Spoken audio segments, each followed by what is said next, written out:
Terror strikes one of Manhattan's major transit hubs. Multiple people injured after a pipe bomb explodes. What we're learning about the suspect in custody. You never know who your neighbor is. It's crazy. And his failed plot. The next one, we may not be so lucky. Now, how the city plans to step up security and prevent future attacks. Team coverage of the terror underground right now. And good evening, I'm Maurice Dubois. And I'm Christine Johnson. The terror attack like New York has never seen. A man wearing a bomb sets off an underground explosion in the middle of the morning commute in one of the busiest areas of the city. And when you see it play out, it is hard to believe that no one was killed. In fact, only 5 people plus a suspect were hurt. Here's a map to show you an idea of where this happened. It's the passenger walkway between Port Authority on the way to the Times Square subway hub, a passageway used by a lot of people, especially at that time of the morning. We have team coverage of this underground scare, from the suspect's background to changes that you could be seeing in the aftermath. Let's start with CBS 2's Reena Roy. Reena? Well, Christina, Maurice, I can tell you that things here are a lot different than they were just under 10 hours ago. Complete panic and chaos during the morning commute. But as you can see, things are getting back to normal here at the Port Authority bus terminal. It is mostly reopened except for where they are continuing that investigation. You can see people going in and out of the doors here. And we did get a chance to speak to some of the commuters who made their message loud and clear that they will not be afraid.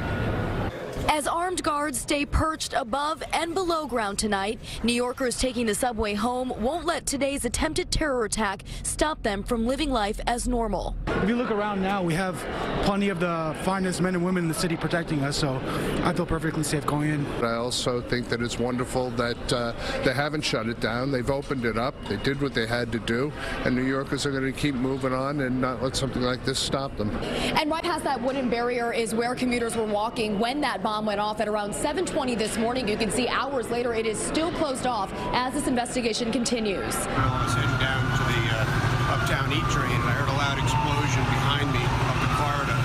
A bunch of people started running. And you can see the moment the homemade pipe bomb exploded, smoke filling the pedestrian walkway at 42nd Street between 7th and 8th Avenues. Police say the suspect, 27-year-old Akayed Ullah, was walking with it strapped to his body when it went off. You see him fall to the ground with burns as commuters run for their lives. Investigators tell us the device seemed to have been made quickly and haphazardly, with wires protruding out, and that it malfunctioned, only detonating partially, doing less damage than Ullah was perhaps hoping for.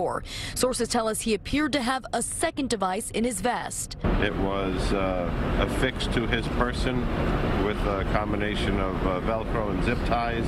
We're going to gather up those pieces and we'll have a better idea of what the device was put together with and what was inside it. As Ullah struggled on the ground, officers closed in on him, arresting him at gunpoint and rushing people out as quickly as possible.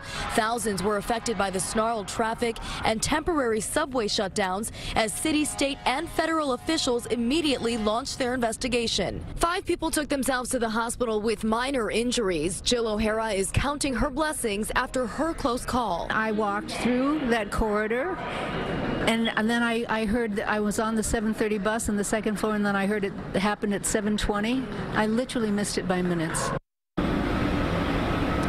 And many are likely feeling that same sentiment tonight, just feeling grateful after this attempted terror attack. Meanwhile, it is still unclear if the bomb was intentionally detonated or prematurely set off. We're live outside Port Authority tonight. Reena Roy, CBS 2 News.